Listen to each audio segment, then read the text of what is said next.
Bonjour, ici Alicia. Aujourd'hui à l'émission, je deviens meneuse de chiens dans les sentiers enneigés de Saint-Vianney. Je vous le dis, ça vaut vraiment le détour.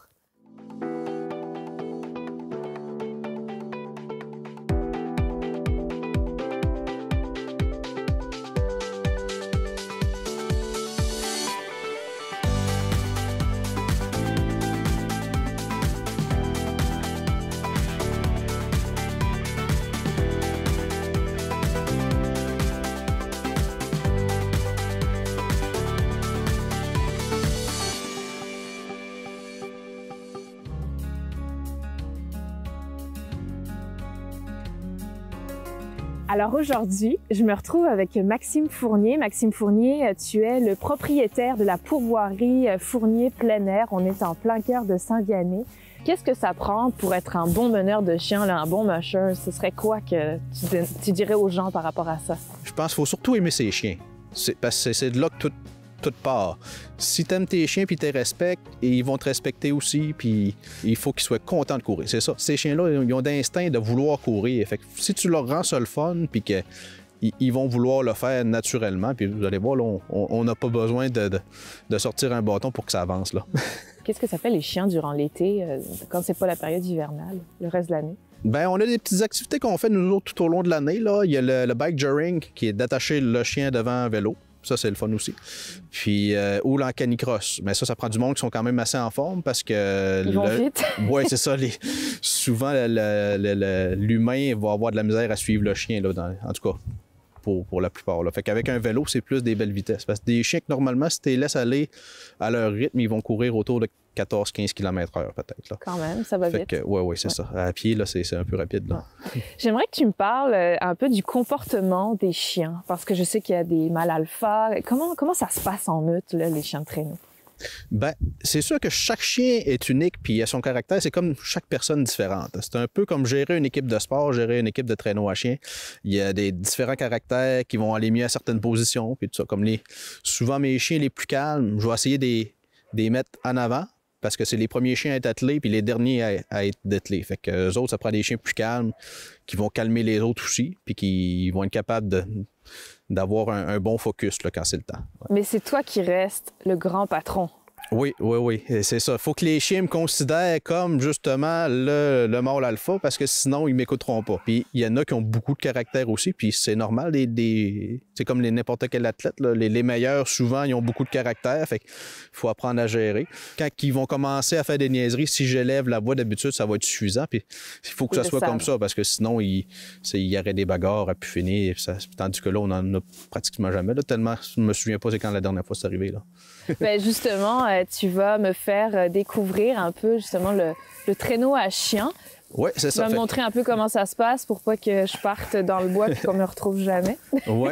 Fait que la prochaine étape, ça va être de sortir tous les chiens. Je vais te donner un petit briefing avant sur le traîneau pour t'expliquer parce que je sais que tu en as déjà fait, mais chaque traîneau est différent aussi. Fait que ça va te donner une petite idée. OK. Ouais, j'ai vraiment hâte. J'ai hâte aussi de découvrir le territoire ici parce que c'est merveilleux. On a tellement une belle journée. Il y a du soleil, il y a de la belle neige fraîche, donc ça va être le fun.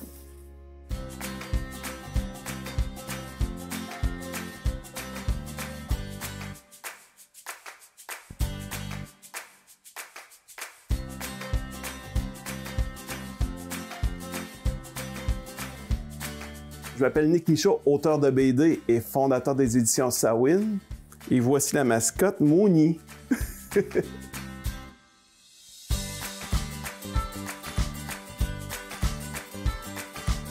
J'ai une table qui s'ajuste, le niveau, on peut la monter et la descendre. Avec mon pouvoir de BDiste, je la descends. Et mon pouvoir d'éditeur, je la monte. Ça, c'est la pochette Les 5 grands groupes métal du Québec, tome 1. La pochette est faite par Guillaume Manuel. J'ai été sur un sujet qui m'intéresse, le heavy metal. On reste au Québec, c'est nos groupes québécois. Puis on compte leur histoire. C'est des groupes aussi des années 80, puis ils ont connu des histoires particulières dans cette époque-là. Donc j'ai très hâte de le présenter aux gens. Le projet qui m'a fait connaître par les gens, ça s'appelle Headbanger Babe and Blood. Je faisais des expositions avec des musiciens heavy metal. Dans le but, ce projet-là, c'était de devenir un meilleur dessinateur. Et en faisant des expositions, ça me faisait dessiner plus. Je faisais partie de la croisière, le 70,000 Tons of Metal. C'est une croisière heavy metal dans les Caraïbes avec 60 groupes. Puis j'ai écrit à celui qui organise ça, je dis, ça tenterait-tu de faire une exposition? Puis il m'a répondu une demi-heure après, il dit, ben oui, c'est intéressant. L'exposition était sur le bateau même. C'était les musiciens heavy metal illustrés, Kiss, Iron Maiden, 10-15 illustrations exposées. Là, ça a comme lancé ma carrière. Ils ont posté ça, je voyais les likes rentrer à la seconde. Puis c'est ça, je disais, wow, c'est quelque chose, ça, c'est vraiment un grand événement. C'était assez le fun comme expérience. Les logiciels s'améliorent de fois en fois. Comme lui, il va selon la pression. Comme là, je pèse fort, mais si je pèse plus, fait un petit trait. On peut faire des traits droits aussi. Fait que ça, c'est le fun. Fait que pas besoin de règles pour faire un trait droit. Je préfère travailler sur papier. Le matériel, le toucher, l'odeur, je me sens plus artistiquement imprégné que sur la tablette comme ça. Mais on vit dans une époque que le temps joue contre nous, donc il faut que les projets sortent. Ça me prend des outils pour aller plus rapidement. Un peu comme dans la construction, il y a des gonnes à clous. Un travailleur, au lieu de prendre son marteau, va prendre le gun à clous pour que ça sorte mieux, pour avoir le même résultat ou similaire. C'est pareil pour les artistes. La technologie est là pour nous, pour créer. Les 5 endroits les plus hantés au Québec et les 5 plus grands mystères extraterrestres au Québec, c'est en fait des recherches sur les endroits les plus hantés. On a visité les endroits, puis en fait, on explique qu'est-ce qui s'est passé à ces endroits-là. La place, moi, que je dessine, c'est la maison hantée dans le coin de Trois-Pistoles des navigateurs. Il y a eu un meurtre là, puis ils ont enterré le corps dans la cave. Et le but, c'est de s'amuser aussi tout en faisant ça. Donc, mes auteurs, je leur dis, amusez-vous quand c'est le temps de la création des planches, tant que ça reste fidèle à l'histoire.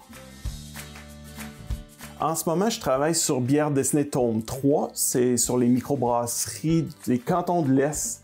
Le tome 1 était sur l'Est du Québec, le tome 2 sur la capitale nationale, 2 régions que je connaissais bien. Là, je me lance dans le vide et c'était vraiment une belle découverte parce que c'est des belles microbrasseries, c'est une belle région. Une fois que je vais avoir terminé Bière dessinée, ça va être travaillé sur Black Rose Saga, tome 3. C'est une grosse histoire fantastique. C'est sûr que c'est très violent. Mettons que les amis à ma mère qui ont acheté le tome 1, ils n'ont pas acheté le tome 2. Mais les fans qui sont imprégnés dans l'histoire de Black Rose Saga sont très fans, très fidèles. Ils ont hâte à la suite. J'ai toujours aimé les Lord of the Rings, les grosses armées, les grosses histoires, les gros combos aussi dans les mangas. Black Rose Saga, c'est à peu près mélanger toutes les choses que j'aime passer dans le blender. Black Rose Saga, en un mot, ça serait épique. Ça, c'est une planche de Black Rose Saga que je présente. C'est juste un croquis. C'est la plus grosse créature de Black Rose Saga tome 3. C'est un genre de mammouth géant. Parce que juste pour vous expliquer comment il est immense, si on zoome, il y a un personnage qui se trouve juste sur sa corne ici. Le but, c'est ce personnage-là, c'est d'abattre cette créature-là. Quand je te dis le mot épique, ça vient de là. Ça peut me prendre 2-3 jours faire une planche complète. Une planche et une page BD, une page. Je travaille entre 60 et 100 heures semaine. C'est immense. C'est le matin jusqu'au soir pour pouvoir le remettre à l'imprimeur. Ça a toujours été mon point A dans la vie depuis que je suis jeune, de faire de la bande dessinée, créer le plus d'albums possible de qualité avec d'autres auteurs qui sont motivés.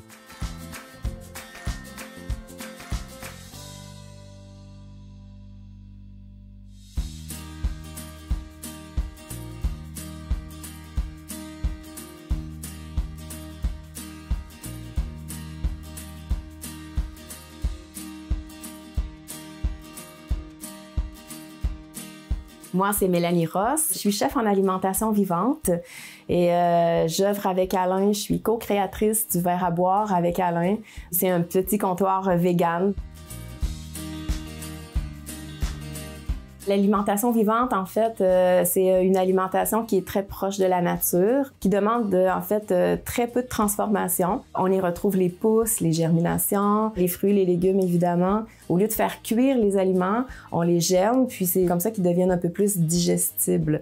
On a ajouté du végétal beaucoup dans notre vie et c'est ce qu'on dit aux gens, ajoutez du végétal dans votre vie.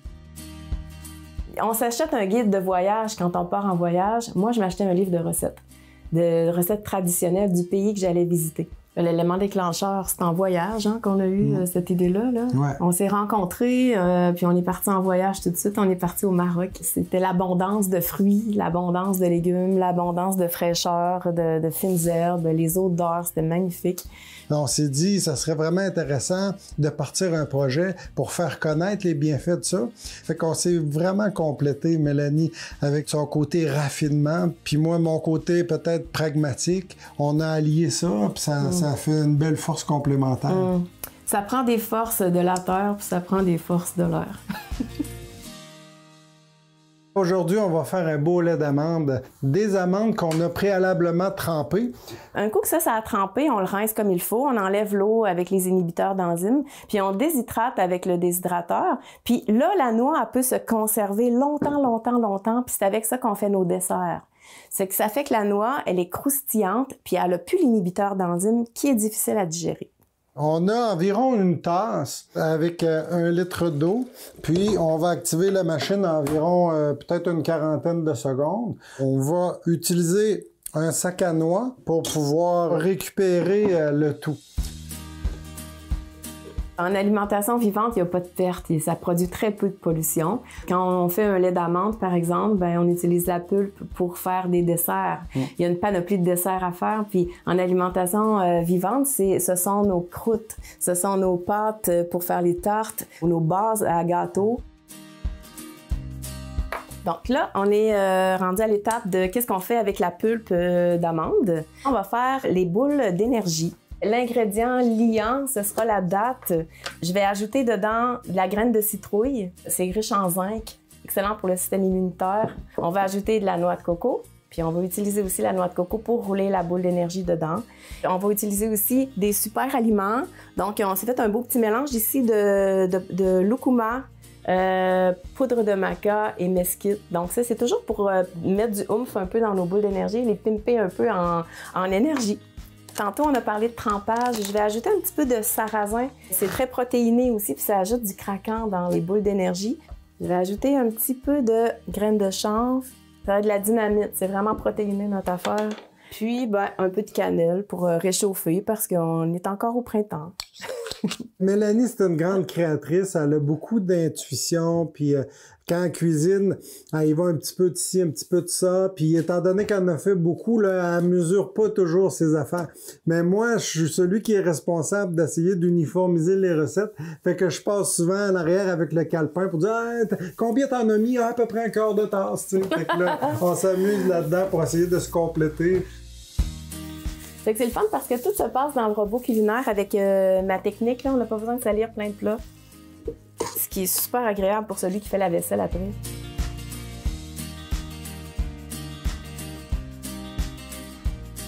Donc voilà, ça ressemble à ça. On n'a pas nécessairement adopté un mode de vie vegan à 100%. J'ai décidé de me couper de rien, d'avoir une alimentation variée. Puisque je vis en Gaspésie, d'intégrer les poissons dans mon alimentation. Bientôt, dans une semaine, on l'attend, c'est les crabes qui arrivent. On est fous, on est content, mais c'est intéressant parce que le crabe, il dure pas longtemps. Donc, on goûte quand c'est le temps. Et quand il n'y a plus le crabe, on attend à l'année d'après pour en réavoir. C'est comme un peu l'histoire des fraises. Pourquoi manger des fraises qui viennent des États-Unis quand on a tellement des belles fraises qui arrivent au bon moment, là où notre corps en a besoin? Il y a des petits fruits comme l'aronia ou la camerise. Je connaissais pas ça il y a quelques années. Là, aujourd'hui, c'est mes colorants. Il y a un beau plaisir à cuisiner. Il y a un beau plaisir à pousser notre curiosité. C'est important. Puis quand on a du plaisir à faire les choses, on acquiert ces habitudes-là. Si on enlève la notion de plaisir, on enlève l'essence. C'est comme si on enlevait le moteur.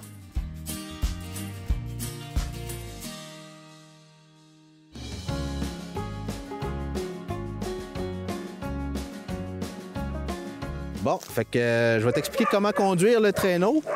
C'est pas compliqué, mais il faut toujours être attentif. Puis il y a 3 choses que si tu fais, tu n'auras pas de problème. La première, c'est de jamais lâcher ton traîneau. Ça peut arriver que tu tombes. Si jamais ça l'arrive, reste quand même accroché sur ton traîneau. Mais normalement, tu devrais pas tomber. Ça arrive peut-être, je dirais, dans 20% des cas. La deuxième chose la plus importante, ça va être de garder la ligne tendue. Puis pour le faire, il va falloir que tu utilises les freins. Le tapis va être lui qui va servir le plus souvent. Avec le tapis, tu vas surtout ralentir. Tandis que le frein à métal... C'est plus sec, là. Ouais, lui, il fait des arrêts complets. Puis tantôt, sur le départ, quand on va commencer à mettre les chiens sur ton traîneau, tu pourras venir le tenir. Vraiment, on l'enfonce le plus qu'on peut. Ouais. Puis jusqu'au moment de partir, il faudra bien le tenir. D'accord. Après ça, l'autre chose, c'est de garder le traîneau en équilibre, tout le temps en mettant son poids du côté le plus haut pour empêcher que le traîneau glisse en dehors de la trail ou qu'il renverse. C'est souvent ça que le monde a plus de misère, là, mais ce traîneau-là, il va super bien pour ça. Tu vas pencher le traîneau du côté que tu veux aller. Si tu veux aller à droite, tu vas pousser à droite, à gauche, vice-versa. Super. Bon, prochaine étape, on va chercher les chiens. En fait, je vais te laisser aller parce que c'est toi qui sais lesquels on va aller chercher, là, mais... Ouais. Ben, tu vas pouvoir m'aider si tu veux. Ouais, OK. Ouais, ben, les premiers chiens, eux autres, je vais juste ouvrir les portes puis ils vont venir d'eux autres mêmes. Fait que tu peux attendre ici pour ça. Oui. Puis après ça, ben, les autres, on va aller les chercher avec des laisses puis on va les ramener ici à côté. Parfait.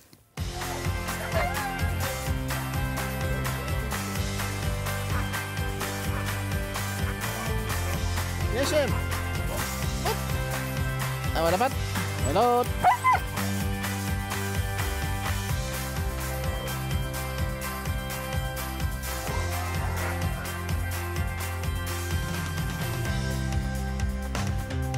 Fait que si tu veux m'aider, je te laisse une laisse. Oui, parfait.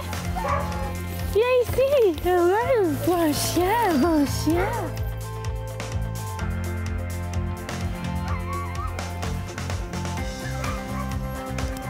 Hein? Bon chien.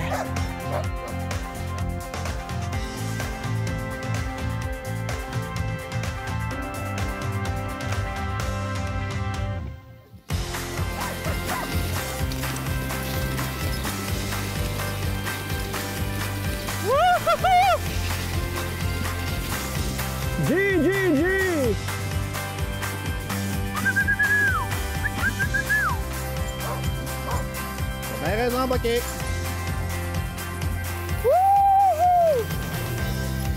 Regarde! Incroyable! Come on! Yeah! Oh, les chiens! Wouhou! Allez, personnage! Bon chien!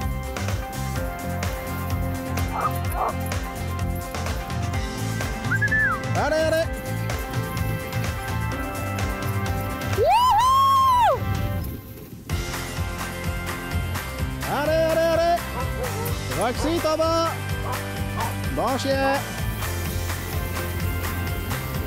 Là, on est en pleine descente, mais c'est tellement beau! Incroyable! Les sentiers comme ça, là, c'est le paradis ici.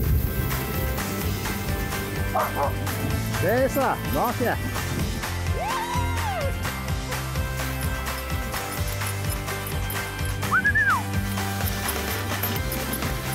Hey, c'est-tu beau? On a une magnifique journée, là! Allez, allez, allez!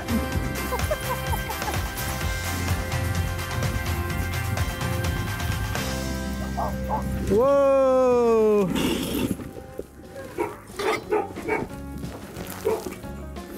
Bon, on a. Bon, c'est terminé. On va mettre ton angle, tu vas pouvoir lâcher ton traîneau après ça. Oui, parce qu'ils auraient encore du gaz là, pour continuer. Là. Ah oui! On est vraiment en communion avec les animaux. On les suit, on les aide, ils nous regardent. Ouais, hein? J'ai adoré ça, Maxime. Un gros merci pour cette expérience incroyable. Puis les sentiers enneigés comme ça, c'était de toute beauté. Vraiment avec le soleil, là. Waouh! Merci. Ben, ça me fait plaisir. Merci.